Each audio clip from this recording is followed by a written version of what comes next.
ഗോപാലകൃഷ്ണനോട് ഗുരുവായൂരിലെ പ്രബുദ്ധ വോട്ടർമാർ പറയുന്നത് ജാതി ചോദിക്കുന്നില്ല ഞാൻ സോദര, ഗ്യാസ് തരൂ എന്നാണ്. രാഷ്ട്രീയമായിട്ടുള്ള ഒരു പോരാട്ടമാണ് തെരഞ്ഞെടുപ്പ് എന്ന് പറഞ്ഞാൽ.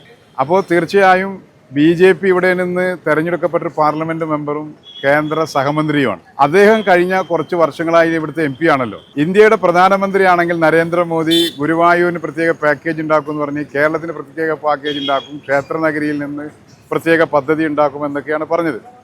ഇതുമായി ബന്ധപ്പെട്ട ഒരു പദ്ധതിയും അവർ നടപ്പിലാക്കിയില്ല.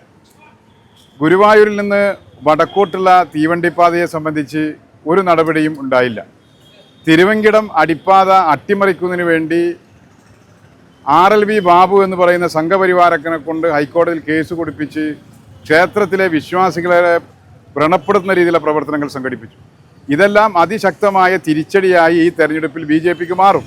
അതുകൊണ്ട് അത് മറികടക്കുന്നതിന് വേണ്ടി അദ്ദേഹം അജണ്ട മാറ്റി സെറ്റ് ചെയ്യുകയാണ്. നെഗറ്റീവ് പ്രൊപ്പഗൻഡയാണ് അദ്ദേഹം ആലോചിക്കുന്നതും അദ്ദേഹം ആഗ്രഹിക്കുന്നതും. ആ ചൂണ്ടിലൊന്നും പ്രബുദ്ധരായ ഗുരുവായൂരിലെ വോട്ടർമാർ കൊത്താൻ വേണ്ടി പോകുന്നില്ല. പിന്നെ ഇവിടെ ഏറ്റവും രൂക്ഷമായ സമീപകാലത്തെ സംഭവങ്ങൾ എന്താണ്? പാചക ഗ്യാസ് കിട്ടാത്തതിനെ തുടർന്ന് വൻതോതിൽ നമ്മുടെ ഹോട്ടലുകളും ഒക്കെ അടച്ചിടുന്നു, അടുക്കള പൂട്ടുന്നു. അതാണ് രാജ്യത്തെ സ്ഥിതി. അതുകൊണ്ട് ഗോപാലകൃഷ്ണനോട് ഗുരുവായൂരിലെ പ്രബുദ്ധ വോട്ടർമാർ പറയുന്നത് ജാതി ചോദിക്കുന്നില്ല ഞാൻ സോദര, ഗ്യാസ് തരൂ എന്നാണ്. അതുകൊണ്ട് അതിനുള്ള പരിഹാരം അദ്ദേഹം ഉണ്ടാക്കട്ടെ.